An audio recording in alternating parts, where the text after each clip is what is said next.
students have the opportunity to learn directly from Dr. Frederick.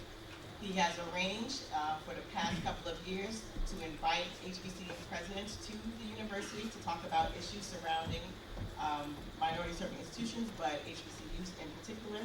Just this past weekend as well, HBCU leaders came to Howard University to learn more about opportunities to increase for study abroad for our students. Ms. Navis, the director of the Ralph Bunche Center, was leader of that charge. Also like to recognize her, as well as AJ VP Johnson. I also see in the audience too, as well, that directs our enrollment management. So without further ado, I think we should continue on with the program. Please consider yourself welcome, as we are glad to have you here to continue in this scholarly tradition.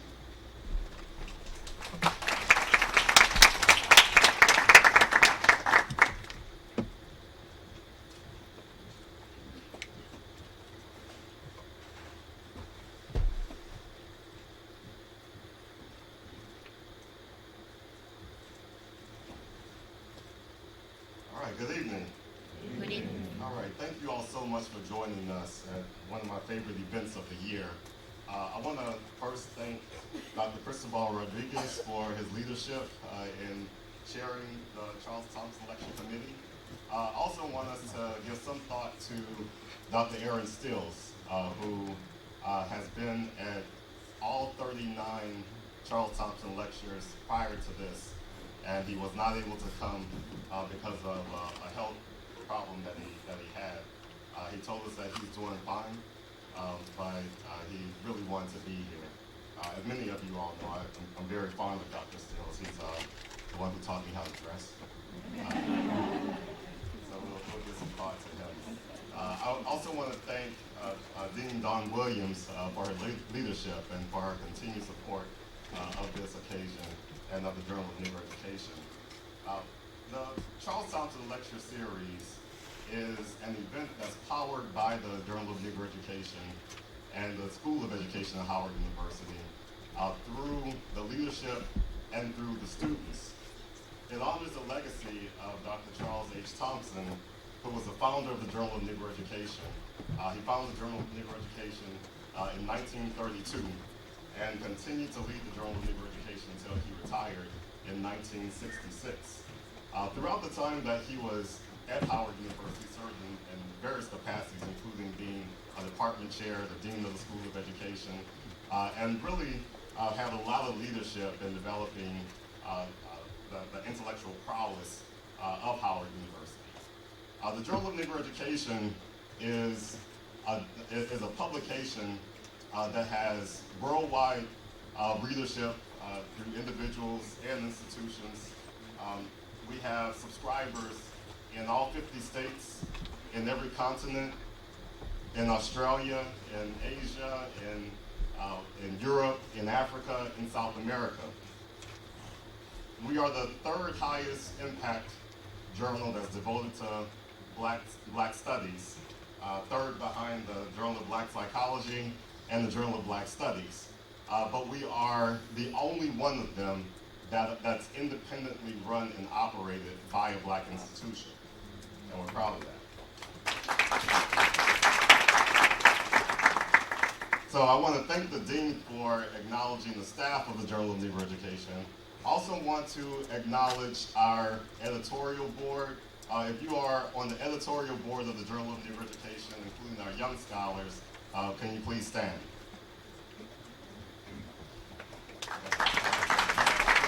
You can continue to stand, but some of you all will be in these other categories too. If you've ever served as a guest editor of the Journal of Negro Education, please stand. If you've ever served as a reviewer for the Journal of Negro Education, please stand. If you've ever served as an author in the Journal of Negro Education, please stand. And if you are a future author of the Journal of Negro Education, please stand.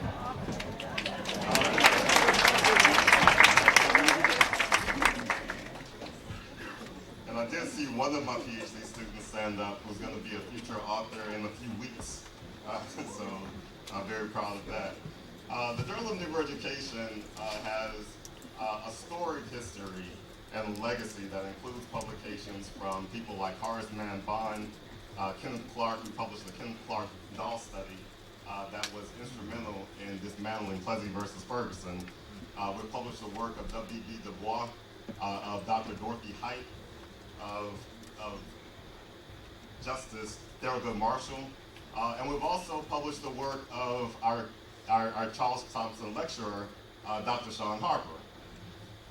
Back in 2009, Dr. Harper wrote the article, The Consequences of Conservatism, and it looked at HBCUs, looked at HBCU policy against the backdrop of a changing student demographic that may have ideas and values that may stand in stark contrast to some of the more traditionalist images of HBCUs. I've known Dr. Harper for a very long time. We came around the same time, way back in the mid-2000s. We both engaged in this exercise of narrative shaping. So we were among the first scholars to really look at some of the narrative that was formed about black males and our identity, and to really shift the focus on what's wrong with black males to what's wrong with this image that we've put out. And I've been really enamored in seeing how his scholarship has developed and blossomed since that time. Now, on this occasion, we invite the top scholars across the nation to participate in this forum. We invite people who we know understand our rich history, who know the value of Howard University, and who will engage in a dialogue with our faculty, our staff, and our students around a critical issue. This is, in many ways, a historic occasion because the type of people that we bring and the type of conversations that we have here is really about expanding the research outside of the typical brackets that we're used to. It's about allowing scholarships to be a bit unorthodox in their approach of the material, and our students to engage in some of our nation's most respected experts. So on this occasion, I'm very pleased to witness this bit of history where Dr. Sean Harper will engage with the students and the staff and the faculty members at Howard University around such a critical topic. Thank you.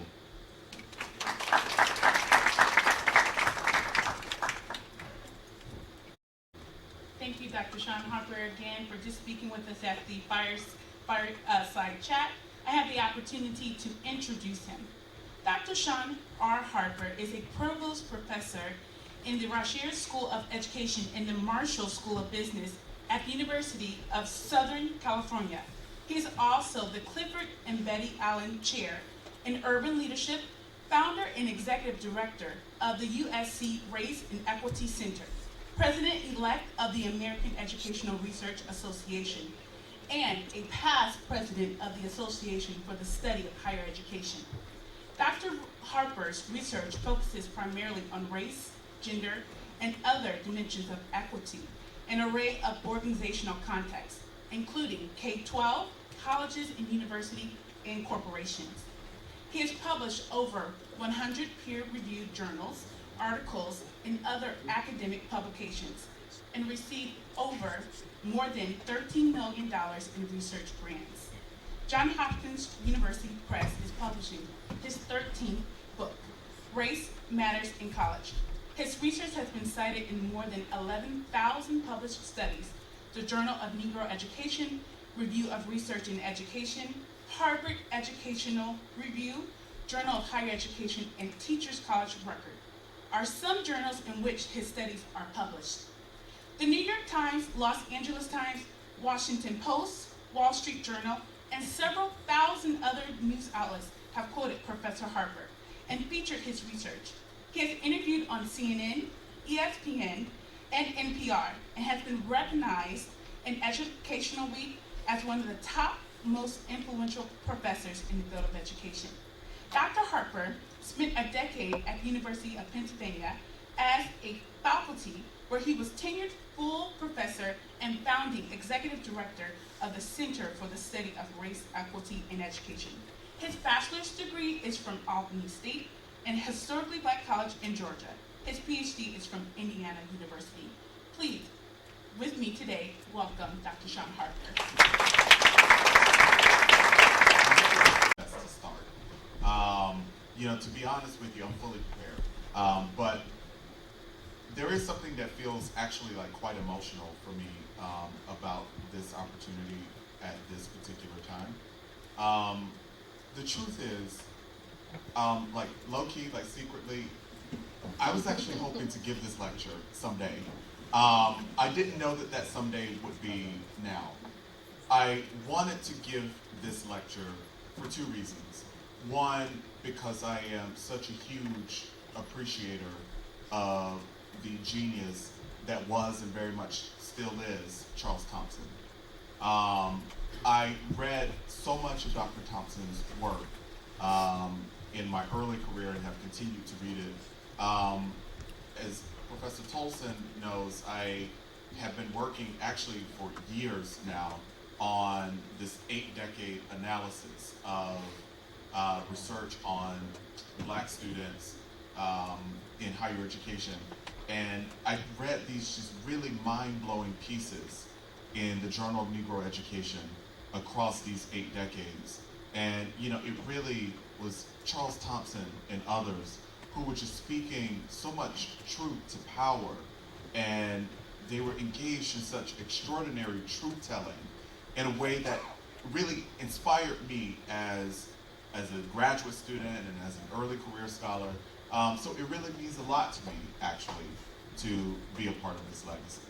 The other reason why I wanted to do this is because year after year, I see the amazing publicity for this incredible event that you do. And every year I'm like, wow, I'm awestruck by the scholars that have been chosen over the years to be a part of this experience. And, like seeing them year after year and their influence, I thought to myself, maybe one day I'll get an opportunity to be a part of that legacy and that tradition. I am just so extraordinarily grateful that that day is today. Just please know that I don't take this moment for granted. It really means a lot to me. I'm a very grateful person. So I do want to start here with a couple acknowledgments. Portia Holmes Shields is a person that some of you may have had the opportunity to and pleasure to work with. Others of you may know her by reputation, and some of you may not know her at all. Portia Holmes Shields was the dean of the School of Education here at Howard University. When I was a junior in college at Albany State, a historically Black university in South Georgia, I was the president of the Student Government Association. And therefore, I was also on the search committee for the new president of our university as a student member. I remember being a 20-year-old and seeing these amazing credentials of the people who were applying to be president of my university. When you're an undergraduate, your resume is a page. But these people who were applying, almost all of them were Black. They had these 20 and 30 and 40 and 50 page CVs that were just filled with such accomplishment. And I was so inspired as a 20-year-old. The person we picked to be our president came to us from Howard University, where she brilliantly led this School of Education. When Portia Shields arrived to Albany State, she took me under her wings. I was a real partner with her. Students first was her motto. And she really meant that. And she really embraced the student body president and really nurtured in him a serious interest in a career in higher education. Not just through words of encouragement, but also through just extraordinary, superb example. I am so indebted to that woman for piquing my interest in a career in higher education. I don't know that I would be here right now on this stage with you tonight were it not for her influence and encouragement. So I'll always remember that. I'll also remember, and I want to acknowledge Jason D'Souza, who works here.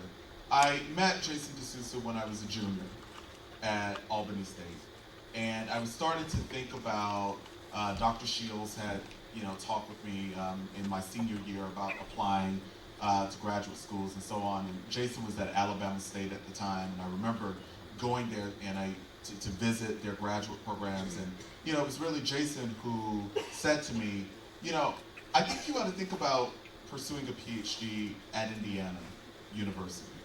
And he picked up the phone and called his colleagues at Indiana, his alma mater. And they gave me a whole bunch of money to come there, and I went. I don't know that I would have gone there had Jason D'Souza not picked up that phone. He didn't even know me all that well, right? But he used his connections and his capital and leveraged it on my behalf. I'll forever appreciate that. Just a couple more here. Certainly, Ivory, really the admiration goes both ways. Okay, so listen, I'm a truth teller, so I'm just gonna tell you the truth. I actually wanted to be Ivory's friend for a really long time. And like he and I would see each other at conferences, and I knew him, really from a distance for a while because of his great scholarship. I knew him first by his scholarship, which is why I wanted to be his friend. But then over the years, we became actual friends. And, Ivory, I'm gonna just say to you in front of everybody that your work and your friendship make me better. They make me a better scholar, they make me a better person. And I'm really, really, really grateful for you and all that you do in this world. Okay, just two more. I know this is really sentimental. I told you I'm just a really grateful person. I do want to thank the Charles Thompson Lecture Committee, all of you, every member of that committee for affording me this really important opportunity. I especially want to thank Professor Rodriguez for being the person to call me and deliver the good news that I'd be doing this tonight, and also for being just such an amazing point of contact over these past several months. I'm really grateful. Listen, this is not my first time here. I've been to Howard many times. One of those times was to do data collection for what became my National Black Male College Achievement Study. I had the opportunity to do interviews here in your library with 8 extraordinarily talented Black undergraduate male achievers here at Howard in the mid-2000s. You see their names here. I got a lot of recognition for that work. But honestly, the recognition goes to the people who really afforded me so generously access into their lives and their educational experiences in those interviews. I'll never forget coming here to Howard to do those interviews with those young men who are now your alums. Lastly, I acknowledge every single person who has done this before me. Again, as I would read the printed version of their lectures in the Journal of Negro Education, and as I would see on social media and elsewhere the publicity for their lectures every year, again, I was just really awestruck, in part because these really are among the most brilliant minds in our field, in our world, right? So to have my name alongside theirs is, again, a thing that I really deeply appreciate. Okay.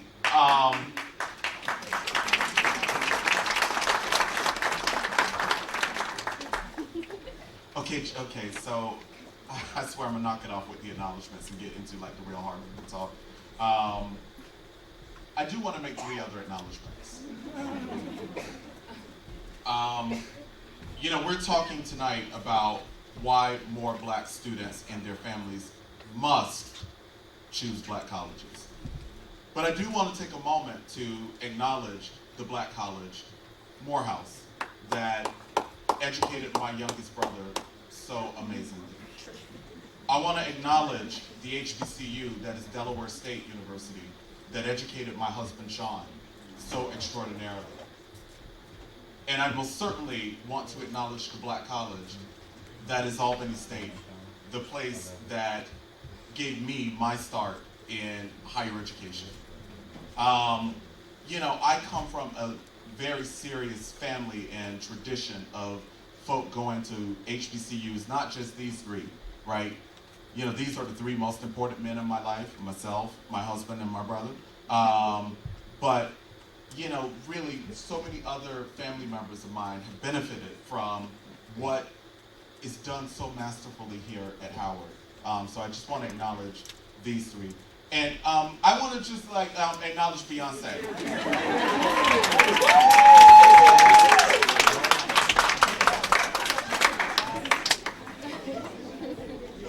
Yeah, I'd be remiss if I didn't acknowledge the genius that is Beyonce. You know, I wrote a piece, actually. I was so deeply affected by Homecoming. I was deeply affected by it. I'm going to say more about the effect of Homecoming on me and now the work that I'm doing. You know, the truth is, I knew that I was giving this talk before I saw this film. I think you had already told me. But I was going to go in a different direction. I started thinking about this like months ago, and I was like, yeah, I'm gonna frame it this way. But suddenly, I saw Homecoming, and it compelled me to do something different. Not just for this talk, but also in a much longer sustainable project that I'll tell you about in a bit. I'm indebted to Beyonce for that. The piece that I wrote in Inside Higher Ed made clear that this was not just a concert that shows the goodness of HBCU bands.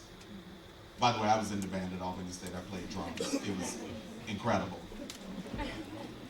So in that way, I was getting my whole life as I was watching, right? This musical, just masterpiece.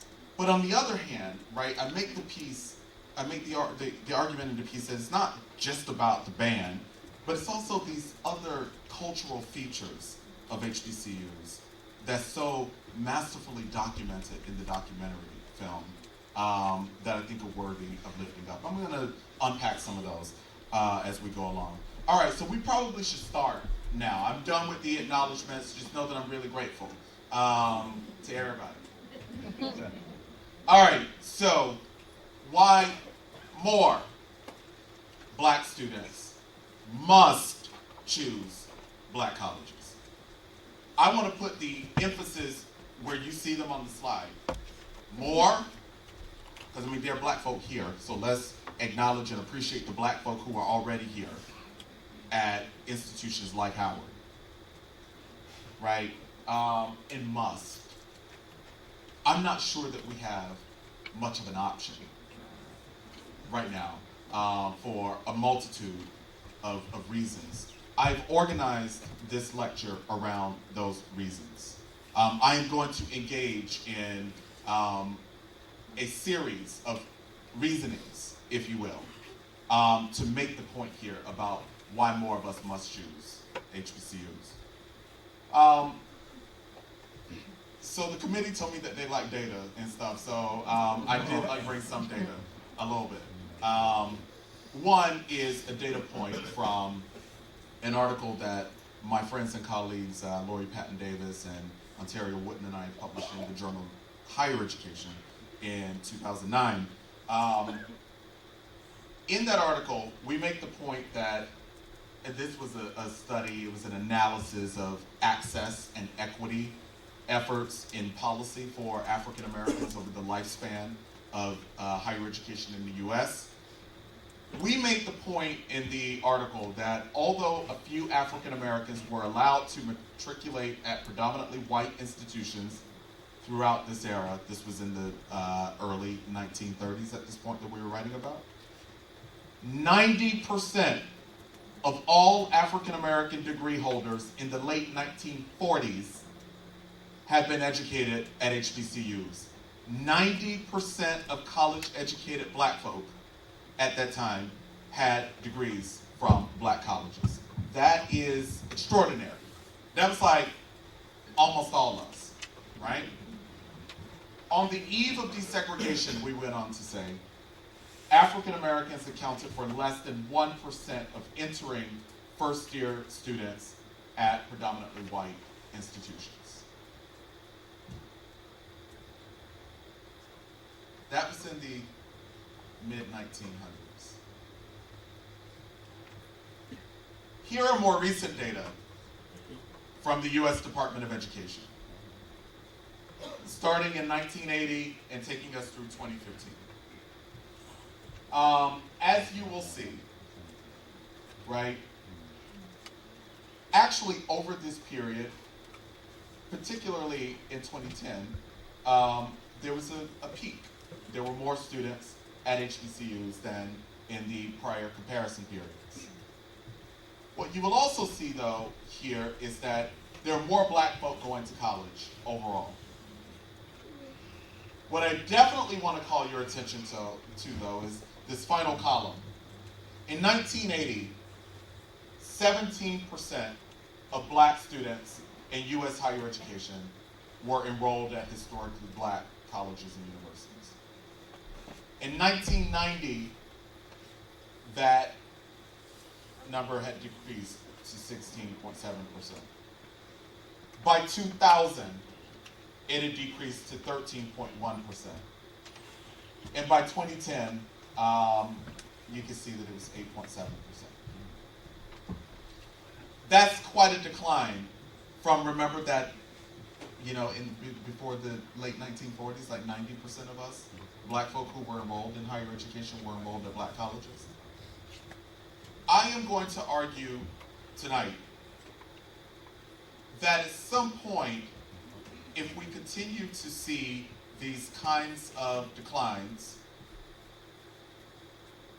policy manipulators will attempt to use that as ammunition, as further ammunition, to argue the irrelevance of places like the one that educated me, places like the one at which we are all gathered tonight. So in other words, yeah, we need more black folk going to black colleges because we once were. More of us were at these places. But I'm also going to offer, so this was just a matter of framing.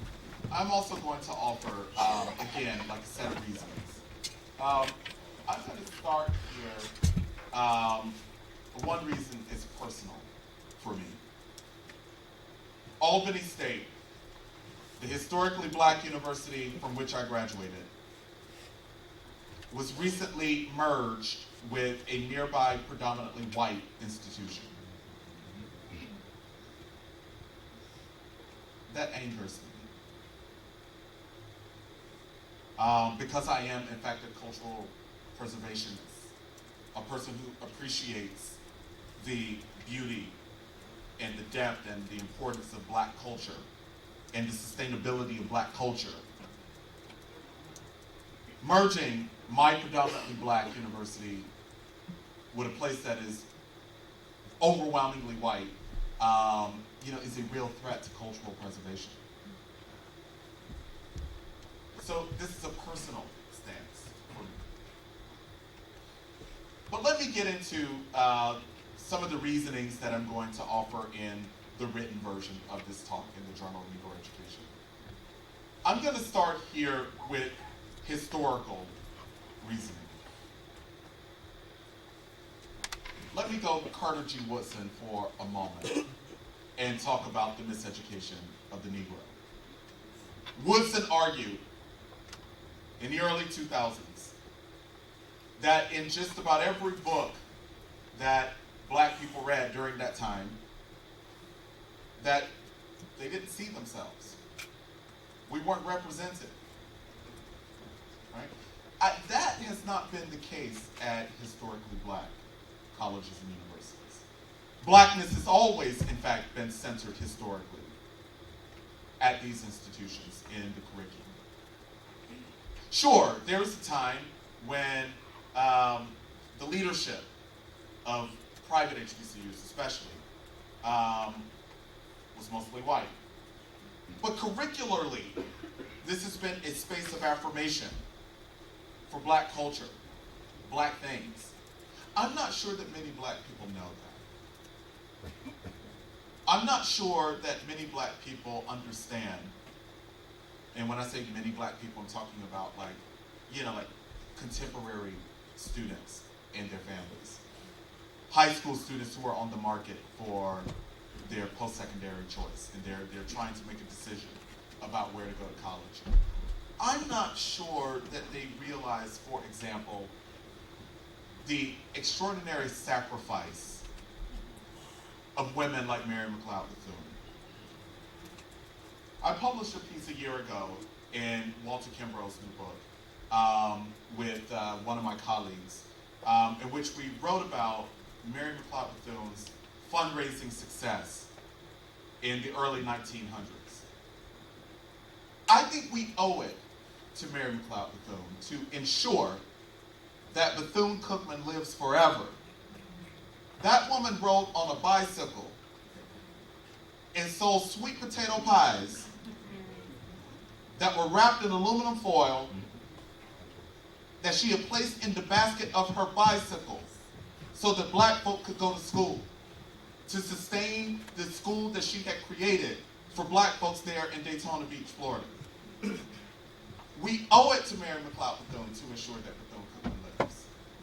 We owe it to the black folks who caught hell trying to fight white state legislators to keep public HBCUs alive in the early 1900s and through the decades.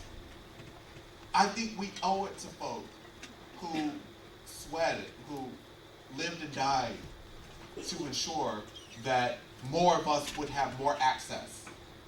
It's a real disrespect to their legacy, I'm arguing tonight. To have so few black folk in this current era choosing the places that they built.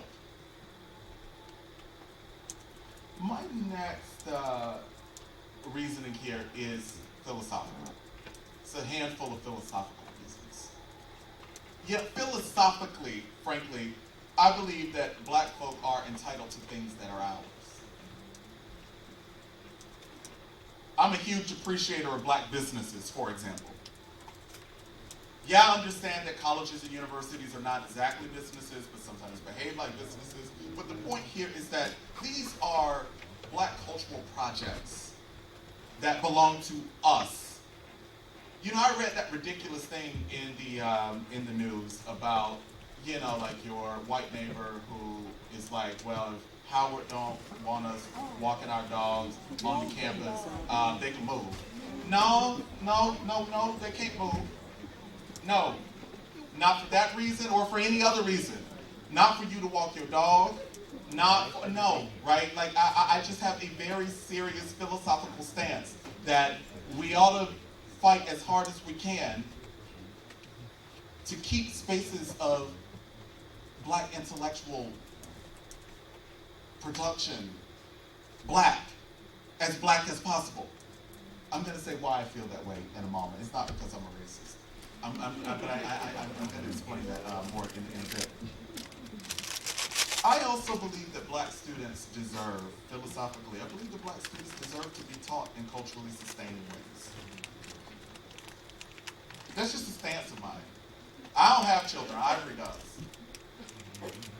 I don't want Irish children to go to school where they're not going to read anything about themselves, where only white people are going to be placed in front of them as examples of brilliance and so on. Sure, he will counteract that at home through his parenting and through his investment in them, but no, I don't want them to have to come to a space where what they have learned at home is constantly being unraveled, contested, and so on. No, I believe that black folk absolutely deserve the opportunity to be in a space where their blackness is affirmed. Yeah, philosophically, I really believe that we ought to reject the very racist notion that if it's white, then it must be better.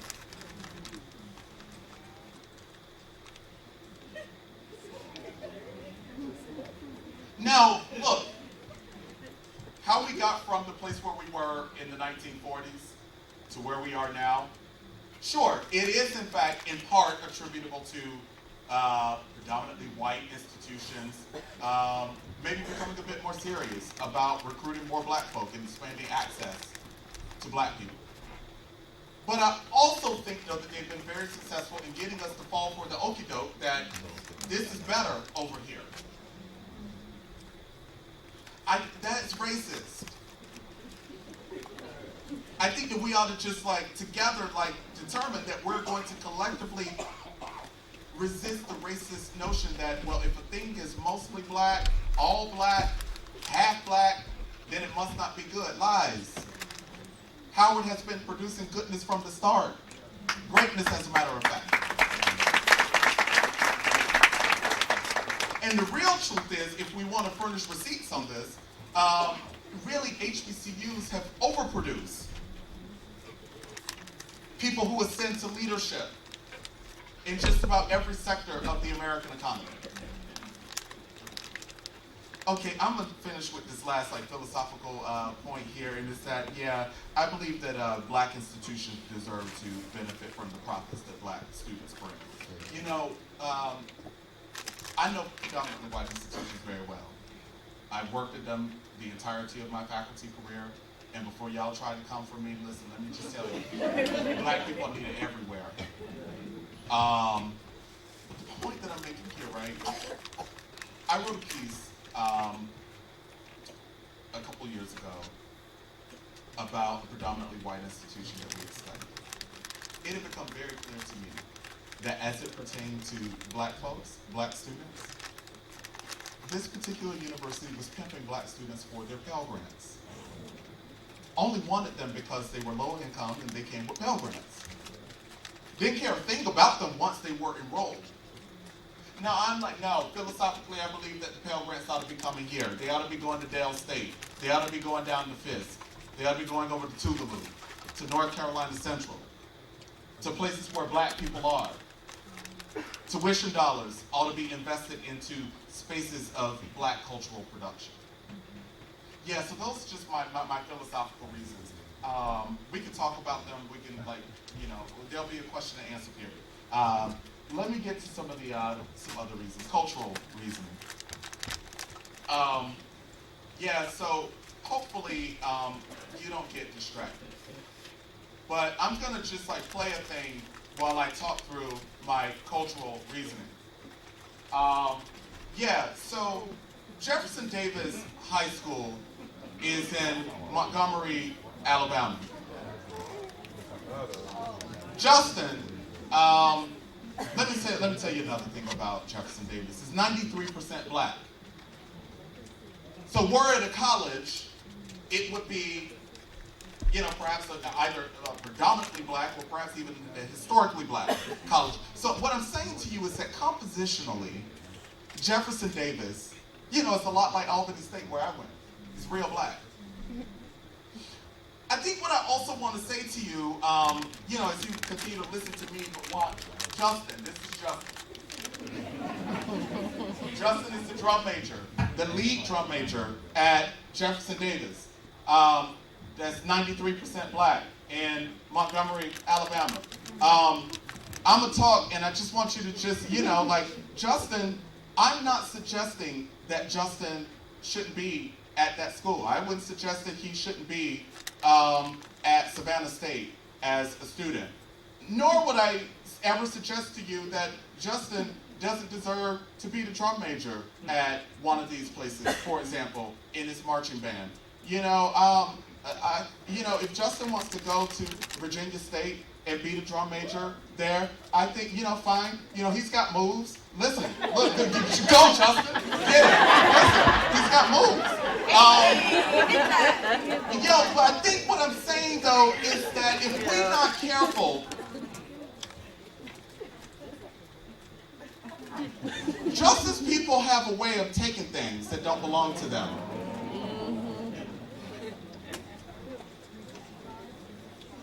Co-opting culture, as a matter of fact. When I saw this, I was like, Justin, what you know about that?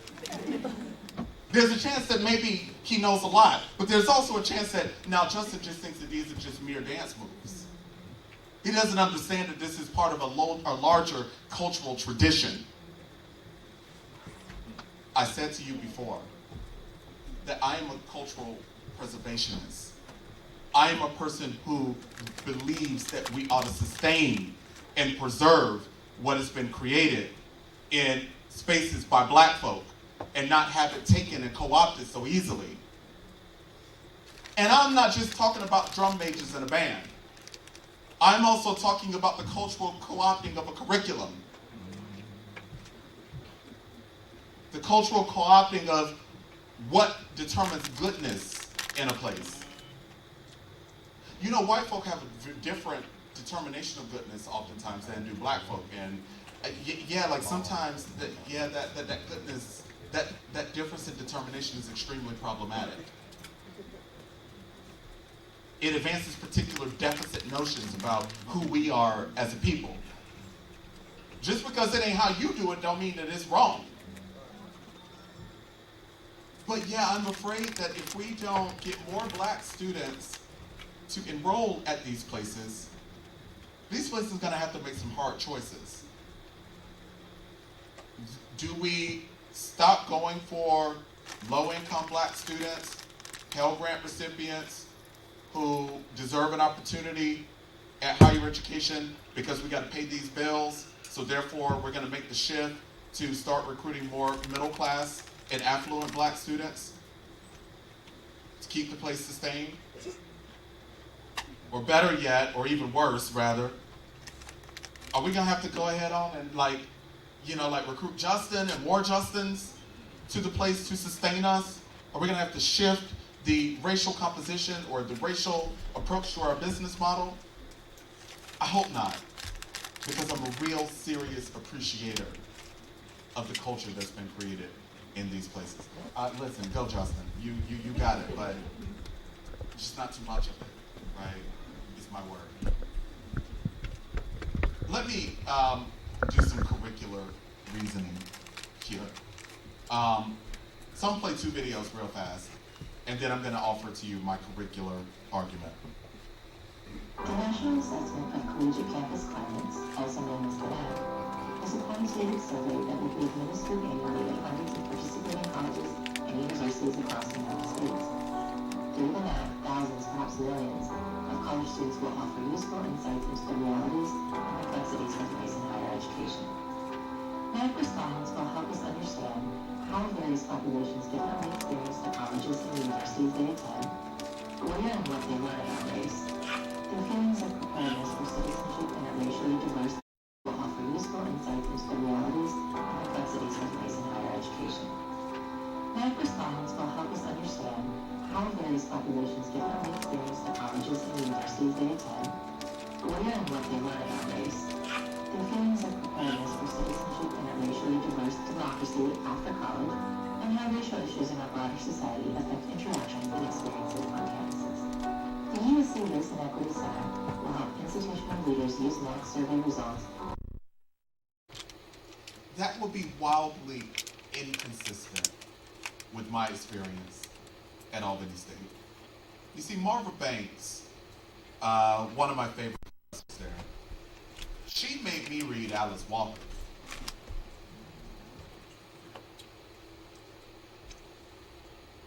She made me read Frederick Douglass. She assigned Toni Morrison to my colleagues and me. We read Du Bois. We very much learned about ourselves, and we were firmly situated, meaningfully integrated in the curriculum. We weren't just a week in a syllabus during a 16-week curricular experience in a course, which tends to be the case for black students at predominantly white institutions. At best, there's a week when we're gonna talk about y'all, as opposed to blackness being integrated so meaningfully across the curriculum. It's not just your one black professor who's going to teach black things. We all gonna teach it. It's what happens at HBCUs. For that reason and that reason alone, I believe that we must get more black students, because listen, the byproduct, the outcome, is that predominantly white institutions then send millions of college-educated black people into the world, thinking that something's wrong with them, thinking that they're not good enough, thinking only deficit perspectives about their people, not having a real understanding of their black cultural histories, their full cultural selves. That has implications for the nation.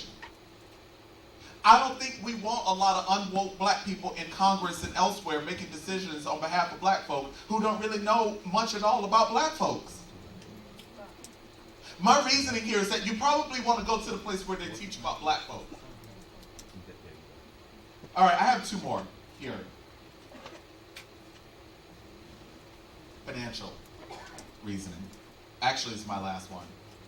Financial reasoning. I know that at least some of you saw the New York Times article because one of you asked me about it in the fireside chat we had just before this, and I told you that it was in the talk. You know, Bennett was in very serious trouble. Bennett, you know, one of the two historically black colleges for women. We can't lose Bennett. Bennett and Spelman play such an important and such a unique role in the tapestry of post-secondary options in the U.S. We can't lose Bennett. But, you know, there was this article in Chronicle of Higher Education where alumni of Bennett were saying they were fighting to keep Bennett open because they knew the larger social ramifications of closing Bennett. What closing Bennett would mean for black professional women. We can't close Bennett. Or Spelman. Or Morgan State. Or Miles College. We can't close these places. Because as I said earlier, these places have done more than their fair share of educating the black middle class. People who have ascended, like me, I grew up very, very poor. People who have ascended from poverty to the middle class. I'm not sure that I trust predominantly white institutions to do that in a way that is comparable to, or even half, or even a fraction of the way that historically black colleges have and continue to do that. I don't trust it. So the New York Times article, in case you hadn't seen it, somebody asked me about it, HBCU, sink or swim. This is a sink or swim moment, the writer argues, for many black colleges. I'm going to argue to you tonight that sinking is not an option. We got to do more. And I have a very specific idea about what more looks like, and I'm going to share that in like 5 minutes or less. But we got to do more to make sure that the work that was done on the backs of black people who were fighting for post-secondary opportunity for black folk don't sink and drown, to be lost forever. You know, it's kind of like gentrification. During that decade that I was on the faculty at the University of Pennsylvania, there was one thing or another that would bring me here to Washington, D.C. at least once a month. Usually something Ivory was doing. You know, he was tight with the Obamas and stuff and like had me coming through. It was amazing. Appreciate you.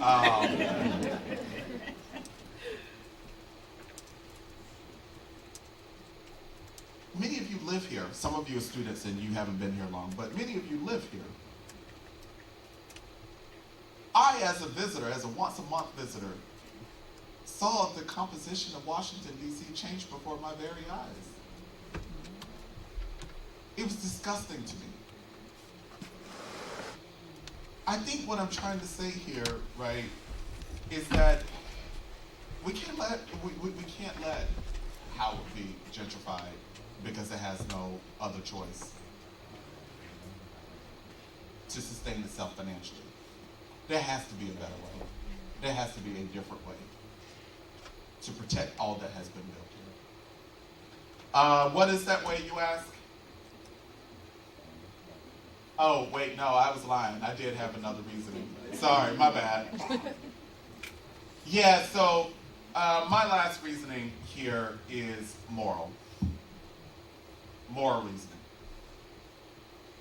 Professor Rodriguez, you asked for evidence in this talk. Okay, here's some evidence. In April 2017, at Southwest Baptist Theological Seminary, I think of seminaries as being like really pure and holy places. But at this particular one, white professors dress up as gang members. What they think gang members look like. What they think black thugs look like. They're making up like little stupid hand gestures these are professors. In April, it wasn't even Halloween. This wasn't like their Halloween costume. Not that would have made it right, let me be sure, right? But this is just a date in April, okay? This is evidence. This actually happened, okay? At the University of Georgia, this past March, a video of fraternity members, white fraternity members to be exact, pretending to whip each other while saying, "Pick my cotton," and using other various racial slurs. One of those racial slurs was the N-word, as you might imagine.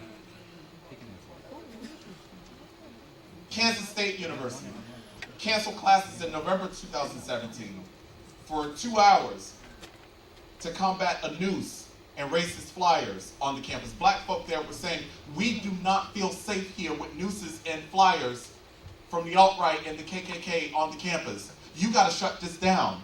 This is a state of emergency. We feel unsafe." August 2018 at Smith College. An employee calls the campus police on a black student who looked out of place. Where was she? She was in a lounge on the campus. Well, why did she look out of place? Well, she was in pajamas. But wait, no, students wear pajamas all the time in lounges on a college campus. It's because she's black. She's black and in pajamas at a predominantly white place. At the University of Arizona this past September, 2 white male students beat up and yelled racial slurs at a black student outside of a campus residence hall, and it's all on tape. At American University, here in DC, bananas hanging from a noose with AKA written on them. An AKA member had recently been elected president of the student government there. Down bananas on a noose with AKA written on them. This is violent. This is racial violence. We capture and chronicle these things at the USC Race and Equity Center. In fact, we are just about done with a really seminal report that we are producing that documents and catalogs and offers a typology of racial incidents on college campuses over the past 6 years. I need not tell you that there has been an upswing in the number of those incidents, or at least in the reporting of them. And certainly, there has been an increase in the severity, a deepening of the severity of these incidents. Very racist white people are feeling especially emboldened in this moment. There is no way that I would send my black daughter to this mess of a racially violent, racially hostile place. I can't imagine. It's a moral issue to me, as a matter of fact. I think to combat that, we just got to send more black students to black colleges. You let me handle the other part of it. As I said, I work at a predominantly white university. I work with thousands of them at this point across the country on these kinds of issues. But in the meantime, I think the project has to be that we got to get more black folk here. And at places like this one, to combat the racial violence. Let me also say here that those institutions also don't serve black students very well. Yeah, it's not just the encounters with racism and racial stress, also in outcomes. On just about every statistical metric of academic performance and outcomes at most predominantly white institutions, when we disaggregate the data and look at those outcomes by race, black people are at the very bottom. My colleague Isaiah Simmons and I captured this in a 50-state report card we published last year that included every 4-year predominantly white public college and university in the country. It's a lie that white is better, that we should just presume that it's best because it ain't black. There's so much evidence here in this report that really highlights the truth about the extent to which black students are chronically underserved in places that are demographically dissimilar to this one. I think it's a moral issue to have as many black people going to schools that are not going to serve them well, and that certainly are going to be violent contexts, places of violence for them. All right, so what do? We are back at Beyonce. Okay, so here's why I'm like especially indebted to Beyonce. When I watched Homecoming, I not only watched it, but I also read cultural analyses and cultural critiques of it. I also paid attention to my Twitter feed and to my Facebook comments on the night that Netflix released the film. I was seeing people say things like the following. Man, I wish I had gone to a black college.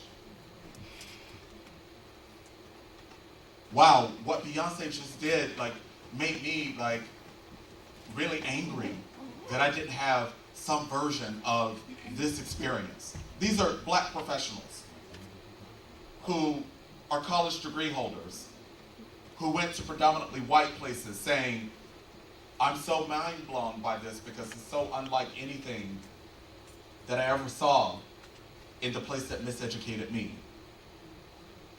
So, I got really inspired by that in the moment. At the time, I think Homecoming came out in March, April. By that time, the black graduating seniors from high schools most of them had already applied to college and made a college choice. But it made me wonder, can the enthusiasm of this moment be strategically manipulated as part of a longer-term, multi-pronged sustainability project for the preservation of HBCUs?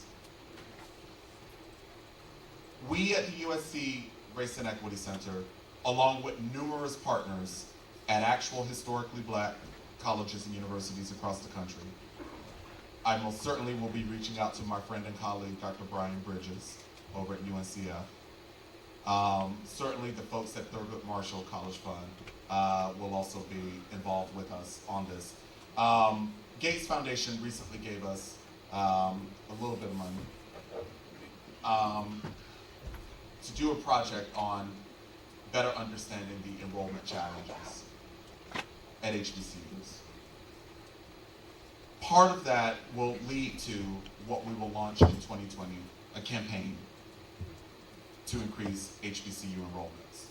It will be a social and digital media campaign. It will be a campaign that involves sending print materials and posters and things to black churches and mosques and other places of religious worship. It will be a campaign that involves leveraging celebrities who are alumni of HBCUs. My theory here is that actually we could do a whole lot more to raise the consciousness of modern day black America about the the purpose and the impact and the beauty of what happens at HBCUs. Now, part of that campaign is going to necessarily entail also telling the truth about the racial violence and cultural erasure that your black son is likely to experience if you don't send him to a place like this. I honestly believe that in coalition with everybody in this room and with a chorus of black students, black faculty, black administrators, and black alumni of HBCUs across the country, that we actually could really stimulate some serious interest among 16, 15, 17-year-old black kids and their families. I honestly believe that if we are going to sustain HBCUs in this moment, it's going to have to be through enrollments. So we must, for all of the reasons that I've laid out, we must, through this campaign and through other efforts, get more black students and their families to choose HBCUs. All right, I'll stop here. Thank you.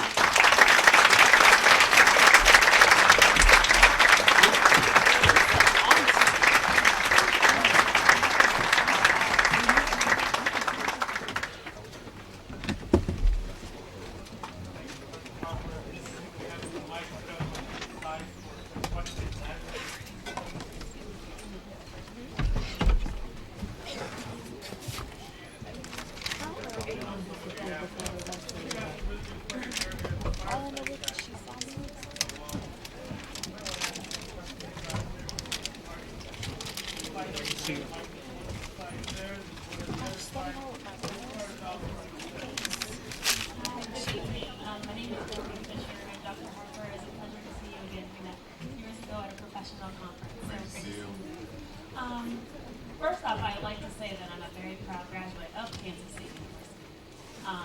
And if I had it to do over again, I would choose K-State. But on the same token, I do understand the very importance of HBCUs. So as a PWI graduate, all of my degrees, my undergrad, my master's, my PhD, all from PWIs. So I'm trying to figure out how I can assist to ensure that these institutions are sustained. Yeah, no, that's a really good question. I appreciate you saying that if you had to do it all over again, that you would make the same choice that you made. I respect that. I appreciate it. You know, I think you've given me an opportunity here to not engage in hypocrisy. Look, I try to get black students to come to USC to work with me. The whole time I was at Penn, I recruited black students there to work with me. So it would be like really hypocritical of me to say that no black person ought to go to any predominantly white institution. Because there are some under particular conditions and circumstances that actually could, in fact, create a meaningful, really rewarding, less violent experience for black students. So thank you for that. What you can do as a PWI alum is that once we launch this campaign, you can amplify it through your social media. You can say to folks, look, I went to K-State and I had a great time there, but you know, people who go to Hampton tell me that it's better than Howard, but I don't believe that part, but I do believe that it's actually also an amazing school, that it's not just K-State that's amazing, right? That Hampton is not as amazing as Howard, but they both are really like amazing and worthy of black people's very serious consideration.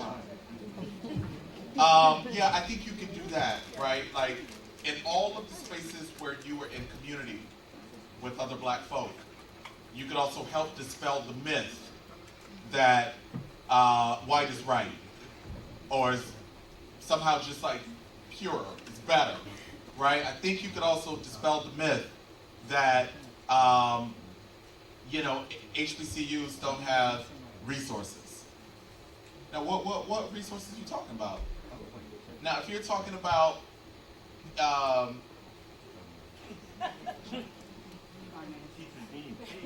Money. Okay, we can go with that if you want. Now I'm gonna go with a different one though. If you're talking about they don't have a lazy river, so like there are these like predominantly white universities that are building these things like lazy rivers. You know, for like students to be like on inner tubes and like going down the lazy river. Why do you need that? Why do you need that on your campus? But that's not what If we you asked. mean that, like no. For what you do. Do you mean like they don't have one caf and they don't have like 40 different dining options? Then okay, then yeah. Now, resources, cultural resources that are going to, not only protect but also fortify your mental and emotional wellness. Yeah, the resources are over here. So it depends on what resources we're talking about. If we're talking about, like a serious cadre of black intellectuals who are going to be in front of and alongside your kid as their teacher, as their mentor, as a person who invests in them. But there's a whole abundance of cultural resources over here. Over there, yeah, not so much. So it depends on. So I think you have to like complicate like the question around resource. What resources we're talking? Hi, Dr. Harper. Just a quick question. So I was thinking of the anomaly type schools like the Bluefield State College that exists where 90% of HBCU, but 90% of the students are white. So the problem with that place is that most of the students in the area are not white, and a lot of the black students are left in the 1950s and 60s. So what do we do at schools that don't have the resource and population? Just add one more sentence to your actual question. Sure. I guess how do we get students to attend those HBCUs where the population does not afford them, I guess, the black population? So, because You mean how do we get more black students to go to Bluefield State? and similar anomaly type institutions? Yeah, honestly, the way that I'm thinking about this, I'm not thinking about it in a one particular institution at a time kind of movement. We're igniting this movement with partners at actual HBCUs for the collective benefit of all of us. All of them. All of the HBCUs. There's a way, y'all ain't gonna like this probably. There's a way that Howard, Hampton, Morehouse, and Spelman in particular get privileged in the landscape of HBCUs.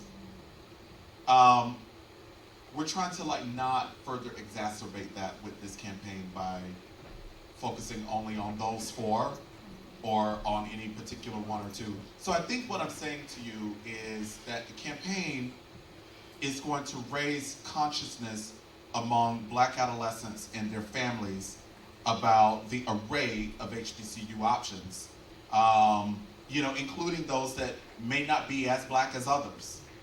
But the real outcome here, right, is to really bolster, more public interest, if you will, in the collective that is HBCUs. Hi, Dr. Harper. It's nice to see you, by the way. I appreciate your work. Good to see you. Thank you. And thanks for loving my blackness. I love yours too. Yes. Okay.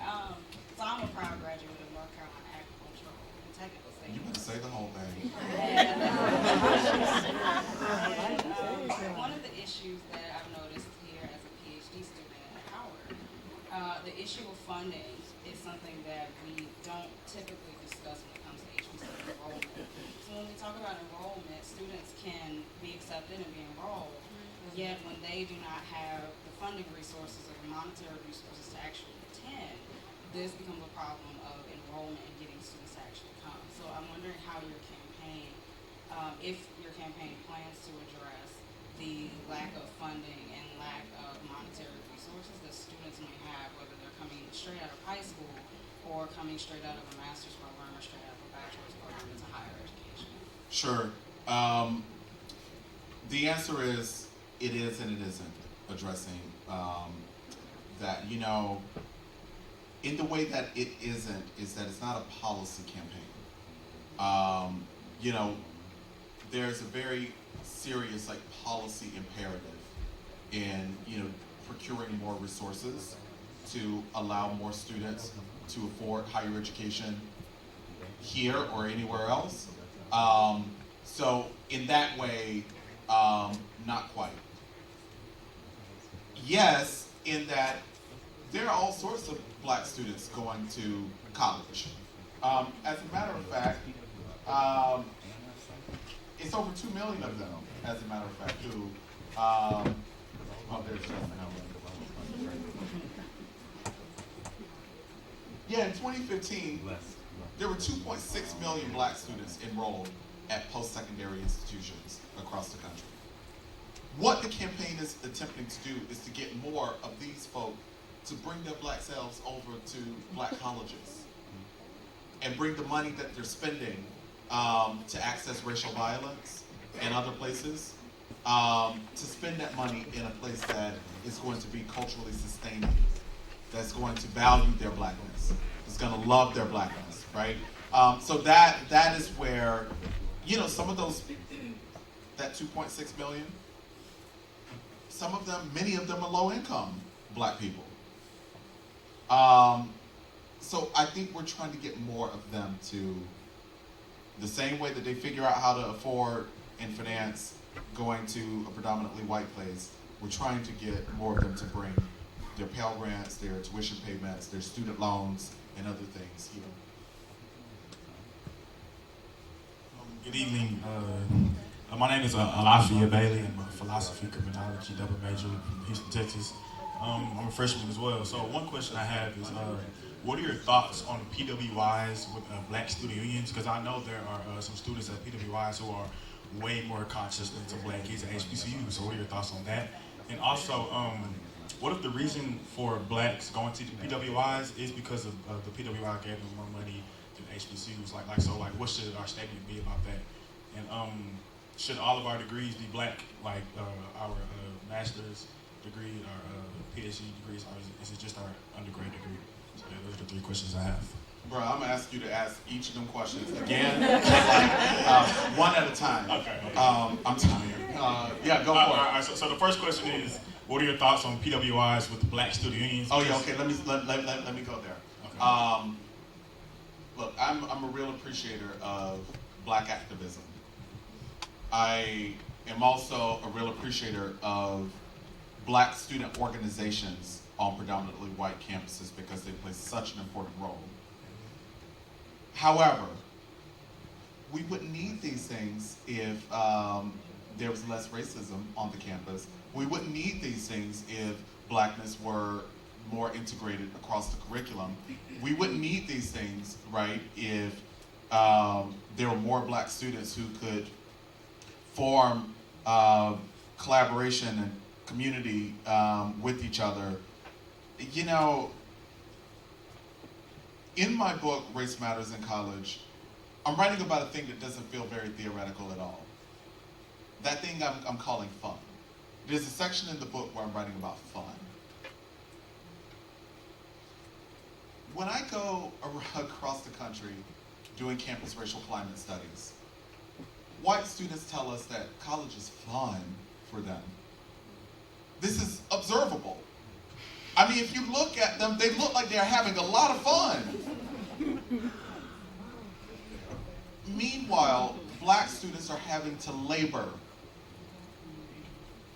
on behalf of their own inclusion and respect for their humanity at these places.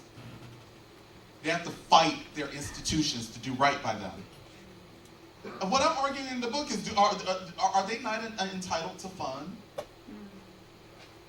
Are they not entitled to the same kind of fun experience that their white classmates are having?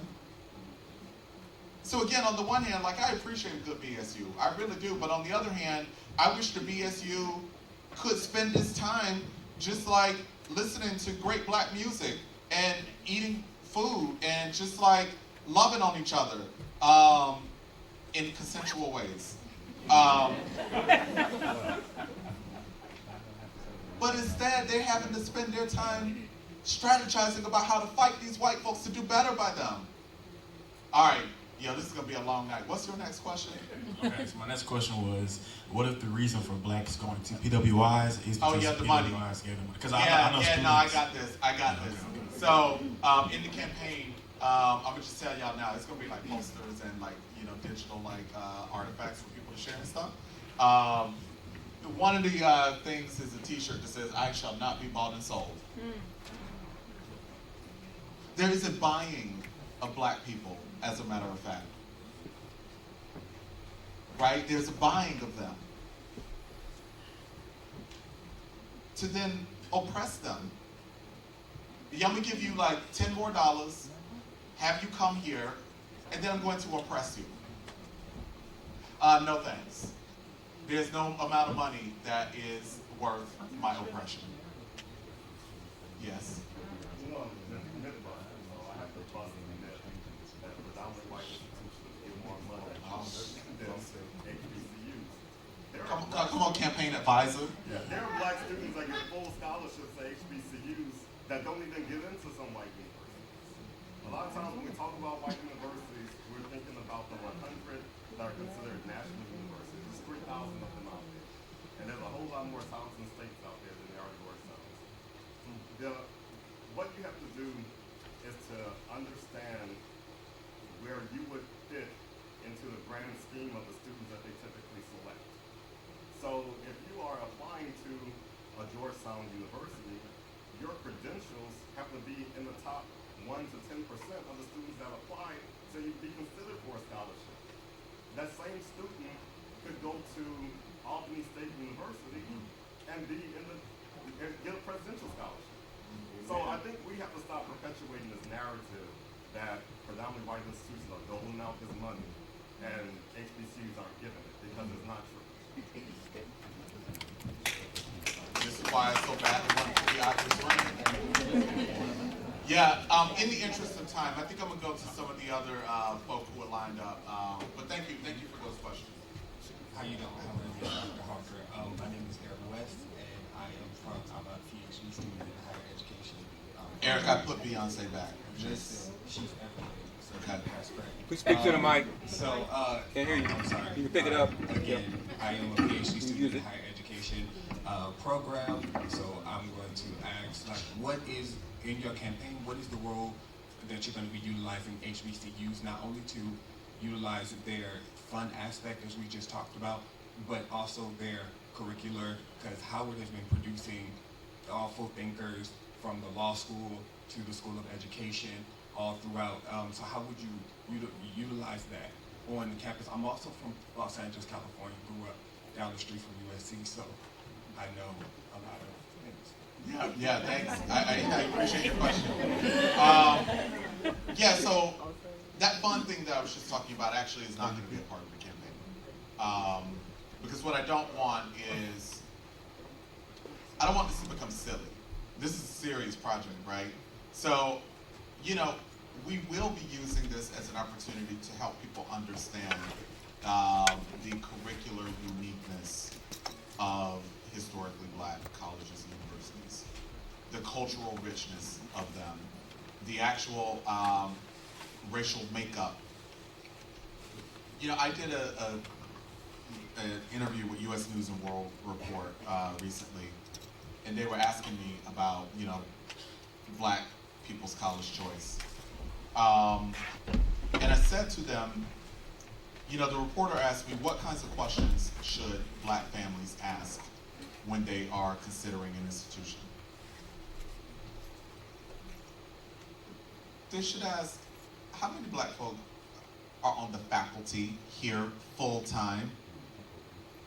Right? Like, see, these schools have a way of like manipulating the numbers. Like, they'll just like give like some numbers that include adjuncts and part-time people and People who come and go, like, no. How many full-time black folk you got here? Of that 30, how many of them are in African American studies? Oh, 29? Oh, okay. No, it's not 29 anywhere, but, and I love African American studies, by the way, I'm just saying. But the point here, right, is that the campaign will aim to help black families and black prospective college goers ask particular questions that they otherwise wouldn't know to ask. You know, I'll just put a point on this and say that in our research with black students at predominantly white institutions, time and time again, they tell us that the racism caught them off guard. They just didn't expect it. They didn't know it was there. Had someone said to them, this is what you are likely signing yourself up for, unlike the sister from K-State, like they're like, hey, there's no way in the world I would have ever did this had I known. So part of the campaign is going to be like helping people know and helping them ask the right questions about the culture of a place. All right, let's do, all right, no more people come to the microphone. We'll do the people who are lined up now, and then we'll conclude gracefully. That was like not graceful. That was so bad. Okay, but no more people at the microphone beyond these five. All right. Good evening. My name is Charles Bolton. I'm in the EDD program. I just moved here from Los Angeles as well, and I've been teaching right around the corner from USC for the last 6 years. 80%, 90% of my students are Latino. And I'm wondering, what is the role of Latino students in HBCUs and how that could apply to enrollment in the campaign? Should I be promoting Latino attendance when I move back, if I move back in 4 years? Okay, so I already told y'all at the top of the talk that I'm not a racist person. I don't really have racism in my heart. It's just like not a thing for me. I know a lot about it though. Look, I'm an inclusive person. HBCUs have never put a sign on their door that said white people aren't welcome, Native American people are not welcome here, Latinx people are not welcome, right? We've always welcomed everybody. But the campaign really is about getting more black students and their families to choose black colleges. That don't mean that we don't welcome everybody else, because we always have and will continue to do so. But really, like, the point of the campaign is to get more black folk. Now, your specific question, when you go back to LA, should you encourage Latinx students to come? Based on one of your reasoning, it was like, you know, we're going to benefit, which we do, and I am benefiting already. I'm having been to a PWI for my undergrad and master's. But will my students benefit? Do you, based on your research and your findings? I haven't studied the educational benefits of Latinx students attending HBCUs, so I can't really say from a research perspective. What I can say though is that anybody who wants to be in an environment that is culturally rich, an environment that is going to really respect, the culture that they bring, right? Really ought to be at that kind of place. And HBCUs have proven themselves time and time again to be places of serious cultural appreciation. So, yeah, look, the answer is yes, but just know that the campaign, so yes, when you go back to LA and you're interacting with Latinx students, if you feel that this is an environment that's really going to appreciate them and their culture, then absolutely. But the campaign is going to be very focused on black students. Thank you. No, I'm really bad at that. I'm forgetful. So I'll try to answer them more succinctly. All right. Good evening, everyone. My name is Kai Jarvis. I'm a poli-sci major from the U.S. Virgin Islands. I'm a senior currently. I just, to your point, also Latinx people are also part of Black culture. I feel like I am personally part Puerto Rican, and so like I just want to put that out there that they are part of our culture, so we should include them. Thank you for that. That's a really important contribution that you just made here.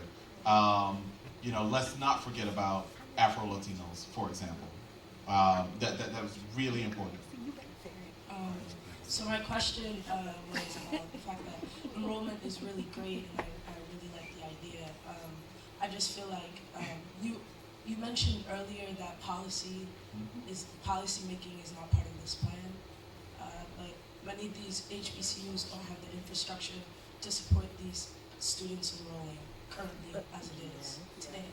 And The that's truth not, is, the predominantly white institutions don't either. and I mean that's a fair point. That's true. I think that's valid. However, for example, in Maryland you have 4 HBCUs that are completely underfunded, and it's because they're putting money into programs at other colleges and universities that are taking opportunities away from the students that are there. Even here at Howard, we've had majors and programs canceled before students would be able to finish it. So it's, again, not just like a structural issue in terms of buildings and places for people to stay, but also on the educational and academic side. Yeah, no, I really appreciate this. This is really good. You know, part of the rationale for merging Albany State with that predominantly white institution across town was that, like your enrollments are unstable. They are declining or stagnant. You know, part of what we're hoping to do with the campaign here is set up HBCUs for an opportunity for strategic policy manipulation. If you can show that there's more demand through increasing enrollments, that then becomes a policy lever that can be pulled. You know, I was in a meeting recently where a state policy actor said with a point of pride that she led the efforts to consolidate an HBCU and a PWI.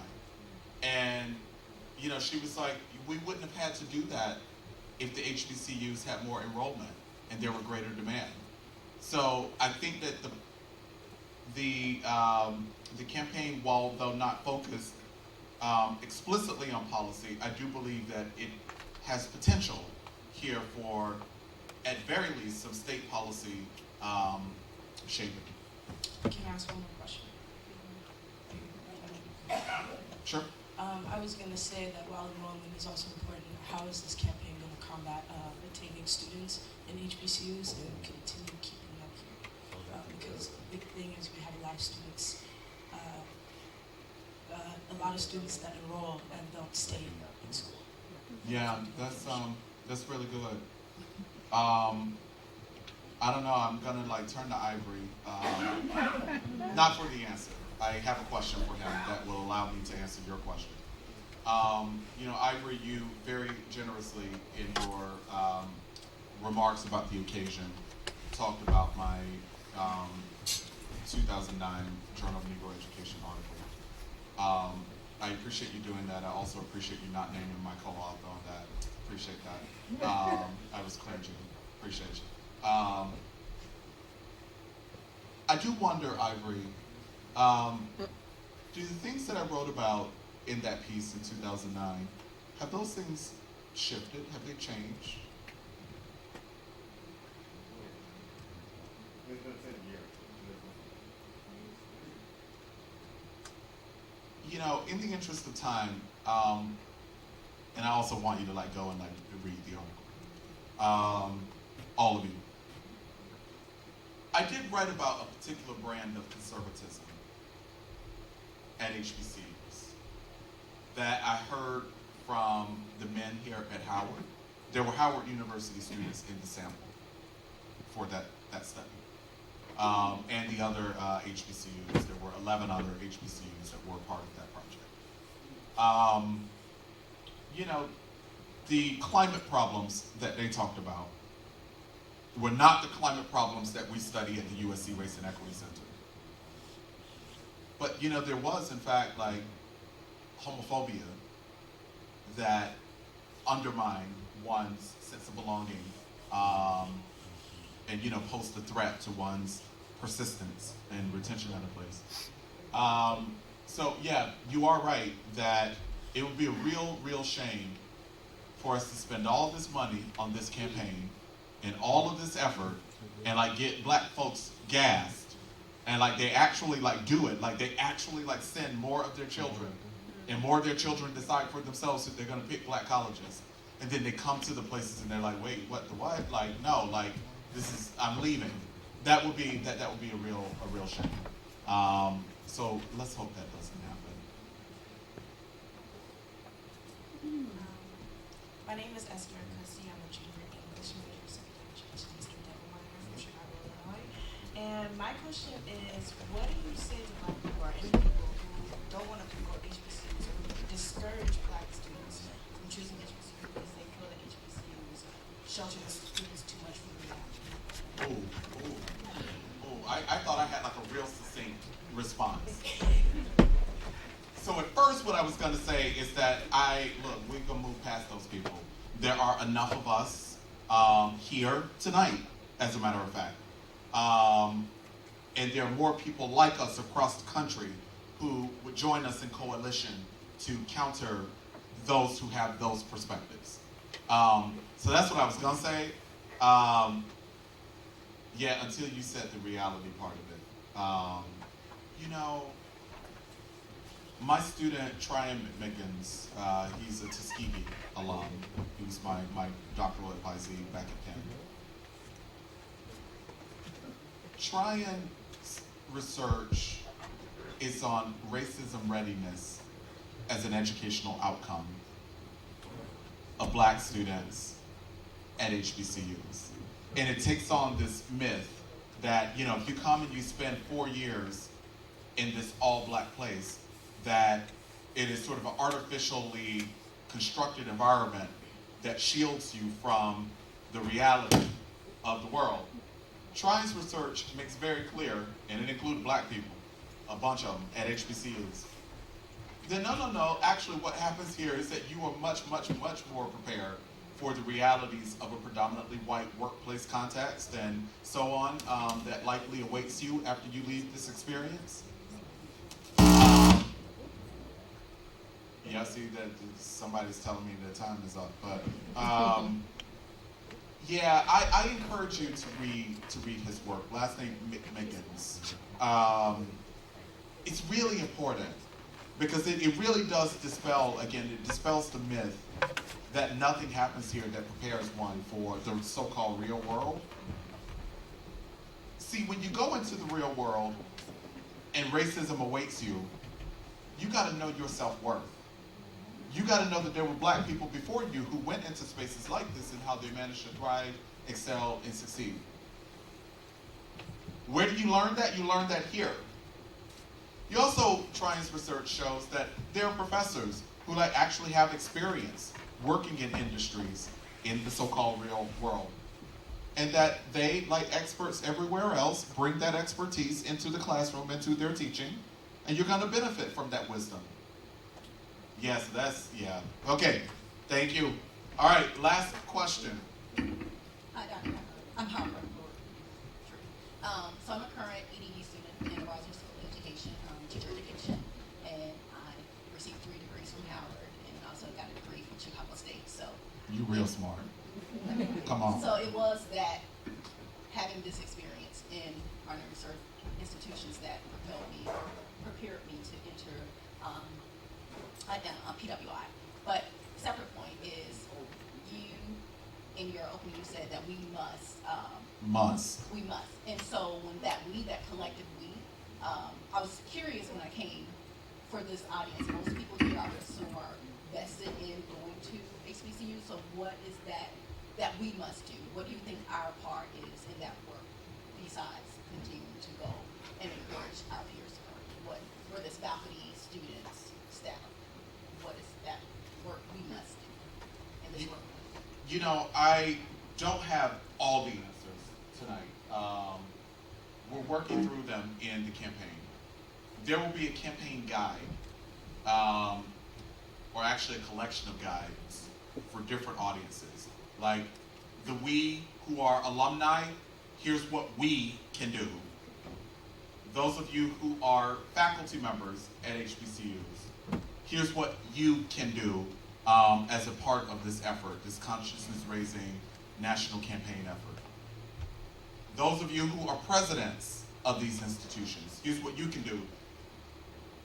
Member organizations like UNCF and Thurgood Marshall, we're going to give you some guidance on what you can do with some input from you, obviously. Like, we're not going to, here's what we're not going to do. We're not going to sit up in our office in Los Angeles at the University of Southern California and tell a whole bunch of people who are HBCU stakeholders what they ought to do without like very serious partnership and intel and advice from people who actually work at HBCUs, who actually attend HBCUs.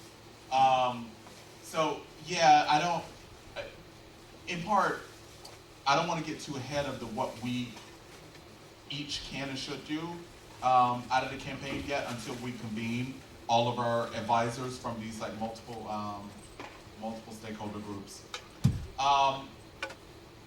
Let me just add one more thing. So that's the end of my response to this question. I talked about how an increase in enrollments could set us up for some policy wins to procure more resources. I'm frankly also hoping that the campaign can set us up to procure more resources from foundations and philanthropic partners. I have a young man in LA to whom my husband and I gave a scholarship. We give a scholarship occasionally. And we awarded it this past spring to a young man who was on his way to Tuskegee. He came by my office to get the money, to get the check, like just before he was leaving. So, I said to him, I want to make sure that I'm a part of this journey with you as you go to and through Tuskegee. So make sure that you keep in touch. That's our agreement, right? He's been great at keeping in touch. I mean, like he's been sending me like photos and like various things at Tuskegee. It's been great. One of the things that he sent me though, when he got there for orientation, he sent me a picture of his clearance to register permit. It was an 8.5 by 11 sheet of paper that had been cut in half. It was very clear to me that it had been manually cut because it was lopsided. So that, on the one hand, like that's great. Like it's like paper conservation. You don't need a whole sheet of paper to do that. So okay, cool. They cut it in half. The slip had like some things like printed on it, but it also had some blank spaces. In one of those blank spaces, there was a date stamp. Like the one that you like rub in the ink and then you like stamp it down, like that. In another part of the sheet of paper, they had like written his name and they had written his student ID number, like it was handwritten. When I saw it, I was like, what in the 1994 is this? I went to Albany State in 1994. And I swear, like my permit to register looked just like that. So this morning I keynoted a conference that had 1,200 people who all work in higher education. And this particular company that I was keynoting for, they developed all of these like sophisticated technologies for colleges and universities that they're using. you know, Tuskegee probably can't afford that. So I'm hoping that the campaign can also allow us to inform foundations about where they might make some investments to innovate practices at HBCUs. Listen, you all have been incredible. You know, for me, I appreciated your very lovely, generous applause at the end of my talk. But for me, like, the goodness of a talk is really evidenced through the engagement that it stimulates in the aftermath and during the Q&A. And I think this was good because you all had good questions, and I really enjoyed and appreciated being invited to deliver this 40th Charles H. Thompson lecture. It's a thing that I will forever appreciate.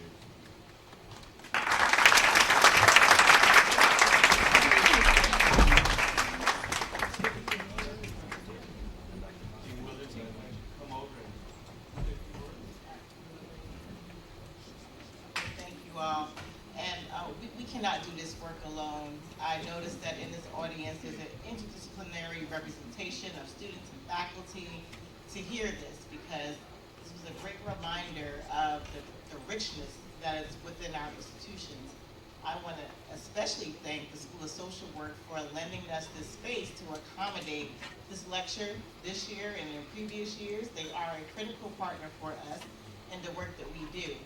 And I also want to be able to thank you all again, once again, for bringing those questions. I told Dr. Harper before he came up here, I said, they're going to have some good questions for you. And you truly did. That really does represent the goodness of your talk.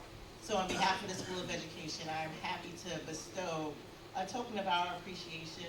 We bestowed a crystal apple to our greatest of speakers, and you are among that tradition. We also have a shirt for you to support the School of Education at Howard University to make sure that you are representing within your campaign. And I also would like to be able to lend our support in helping to advocate and push your campaigns.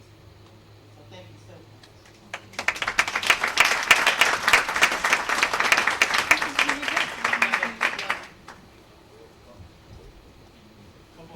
Couple more things. First, I really want to thank Dean Crew from our School of Social Work.